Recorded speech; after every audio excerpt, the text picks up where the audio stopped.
Kenapa nggak perlu berteman dengan semua orang?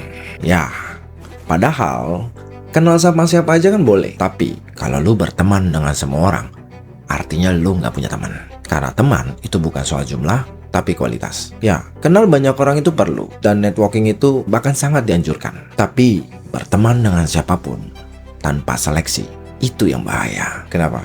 Karena teman punya pengaruh yang sangat besar ke arah hidup lu. Gak mungkin kan lu harus baik ke semua orang. Dan bayangkan berapa banyak topeng yang lu harus pakai biar semua orang nyaman sama lu. Capek tentunya ya. Dan itu pastinya bukan kualitas. Dan masalah yang paling sering gue lihat, orang-orang gak maju itu bukan karena gak mampu, tapi karena gak bisa ninggalin circle-nya tuh. Bukan karena terlalu baik, tapi karena gak enakan. Dan itu menurut saya bodoh itu. Padahal potensinya ada, tapi lingkaran mentalnya segitu-gitu aja. Begitu mau naik dikit langsung ditarik balik sama circle-nya, kayak kepiting gitu. Nggak usah lah, ngapain sih berubah?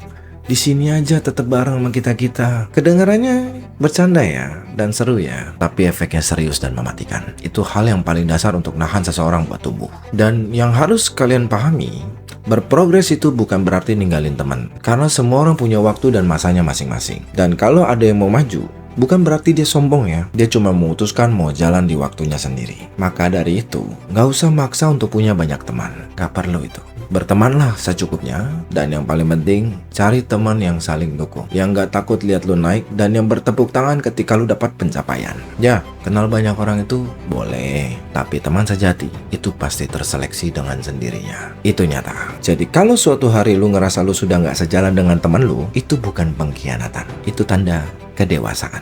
See you there.